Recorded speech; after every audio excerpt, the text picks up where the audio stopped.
ভোটের আবহে লাগাতার রাজ্য পুলিশের রদবদল। ফের রাজ্য পুলিশের পদস্থ কর্তাদের সরালো নির্বাচন কমিশন। এবার একসঙ্গে রাজ্যের 5 জায়গায় ডিআইজি বদল করা হলো প্রেসিডেন্সি রেঞ্জের ডিআইজি, জলপাইগুড়ি রেঞ্জের ডিআইজি, রায়গঞ্জ, মুর্শিদাবাদ, বর্ধমান রেঞ্জের ডিআইজি। অবিলম্বে রদবদল করে রিপোর্ট দেওয়ার নির্দেশ দিয়েছে কমিশন। রাঠৌর অমিত কুমার ভারতকে আনা হলো রায়গঞ্জ রেঞ্জের ডিআইজি করে। অজিত সিং যাদব হলেন মুর্শিদাবাদের ডিআইজি বর্ধমান হলেন Shrihari Pandey, DIG Presidency range হলেন কঙ্কর প্রসাদ বারুই, ডিআইজি জলপাইগুড়ি হলেন অঞ্জলি সিং। নির্বাচন কমিশন নির্দেশ দিয়েছে বৃহস্পতিবার 19 মার্চ সকাল 11টার মধ্যে এই 5 জনকে দায়িত্ব নিতে হবে। 15 মার্চ ভোট ঘোষণা হয়েছে বঙ্গের। সেদিন রাত থেকেই একের পর এক রদবদল করছে প্রশাসন।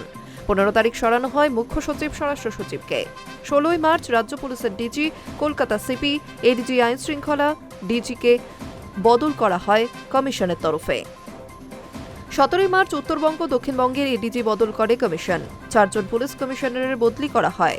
12 জন পুলিশ সুপারকেও বদলি করা হয় 17 তারিখ। এবার ডিআইজি বদল করা হলো। ভোট ঘোষণার পরে রাজ্যের এআইএস, আইপিএস থেকে শুরু করে মহকুমা, ব্লক ও থানা স্তরের অফিসারদের বদলি নতুন কিছু নয়, কিন্তু এভাবে পরপর স্ট্রাইক বেনজির বলে মনে করছেন রাজনৈতিক বিশ্লেষকরা। এমনকি স্বরাষ্ট্র সচিব জগদীশ প্রসাদ মিনাকে সরিয়ে তামিলনাড়ুর বিধানসভা নির্বাচনে পর্যবেক্ষক করে পাঠানোর কথাও জানায় কমিশন। যে গতিতে পুলিশ প্রশাসনের অফিসারদের রদবদল শুরু করেছে কমিশন, এমন গতি খুব একটা দেখা যায় না। এভাবে রদবদল নিয়ে প্রথম থেকেই সরব মুখ্যমন্ত্রী মমতা বন্দ্যোপাধ্যায়। মুখ্য নির্বাচন কমিশনার জ্ঞানেশ কুমারকে সোমবার চিঠিও দিয়েছিলেন তিনি। চিঠিতে তার যুক্তি ছিল, এমন একপাক্ষিকভাবে রদবদল সহযোগিতামূলক যুক্তরাষ্ট্রীয় পরিকাঠামোর পরিপন্থী। আগে রাজ্যের সঙ্গে আলোচনা করে 3টি নাম চেয়ে নিয়ে রদবদল হতো, এবার সেই সবের ধার ধারছে না কমিশন। মঙ্গলবারও কালীঘাট থেকে প্রার্থী তালিকা ঘোষণার দিন এই নিয়ে সরব হন মমতা।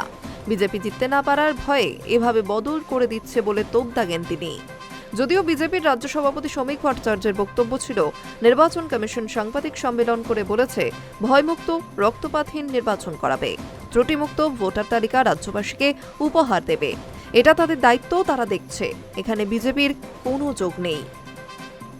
High news network.